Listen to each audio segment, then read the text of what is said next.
Operation सिंदूर पर पृथ्वीराज चव्हाण के बयान पर महाराष्ट्र कांग्रेस अध्यक्ष हर्षवर्धन सबकल ने कहा, ना तो राहुल गांधी और ना ही पृथ्वीराज चव्हाण के मन में कोई संदेह था। हमें ऑपरेशन सिंदूर की सफलता पर गर्व है। हम इस सफलता का श्रेय भारतीय सेना को देना चाहते हैं। जो कुछ पृथ्वीराज ने कहा वही राफेल कंपनी ने कहा है और अमेरिकी तथा अंतर्राष्ट्रीय मीडिया ने भी यही कहा।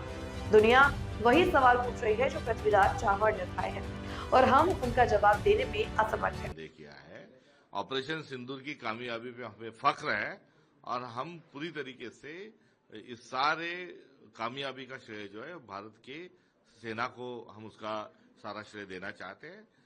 जो बात पृथ्वीराज जी ने कही है यही बात राफेल जो कंपनी है उन्होंने भी कहा था कि कुछ भारत को जो दिए गए थे जो हम प्लेन थे वो क्रैश हो चुके हैं। इतना ही नहीं तो अमेरिका के मीडिया ने भी इस प्रकार से तमाम बातें कही थी और इंटरनेशनल मीडिया ने भी जो कहा था कि ये इस प्रकार से जो है वो लड़ाई के दरमियान क्या क्या कार्रवाई होती है वो बताया था। अब ये सारा जो है ये सारा पब्लिक डोमेन में ऑलरेडी है और ये जो पब्लिक डोमेन में उसको लेकर चर्चा होने की जरूरत है और देश की संसद सर्वतोपरि है। पिछली बार कांग्रेस का यह कहना था कि आप ऑपरेशन सिंदूर को लेकर और पूरा जो मामला है उसको लेकर एक संसद में हम अधिवेशन करेंगे, उसमें बातचीत करो। जब अटैक हुआ उसके बाद भी ऑल पार्टी मीटिंग या संसद नहीं हुई।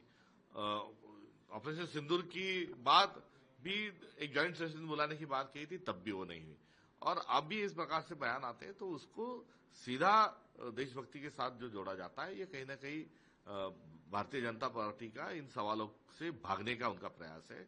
आज जो पृथ्वीराज जी ने जो पूछा है वो आज तमाम दुनिया हमसे पूछ रही है और हम उसके सवाल का जवाब देने में कहीं ना कहीं हम कामयाब नहीं हो रहे। तो बीइंग ए नेशन इन तमाम चीजों का जवाब हमें मिलना चाहिए। और ऐसा क्या हुआ था कि एक फोन आता है अमेरिका से और एक फोन आने के बाद नरेंद्र ये सिलेंडर हो जाते हैं। तो सिलेंडर क्यों हुए, ऐसी क्या बात हुई, ऐसा क्या दबाव था, हम युद्ध जीत रहे थे, फिर क्यों हम पीछे आए।